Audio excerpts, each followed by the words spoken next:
Magandang gabi mga boss Oyod boxing fanatic nga pala.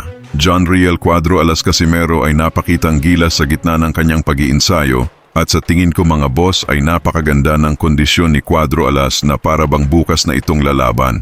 Ano sa tingin nyo mga boss kaya bang ubusin ni Cuadro Alas Casimero ang lahat ng mga world champion sa featherweight division? Comment lang mga boss para ating mabasa at huwag kalimutan na mag-like na rin at mag-subscribers. Maraming salamat.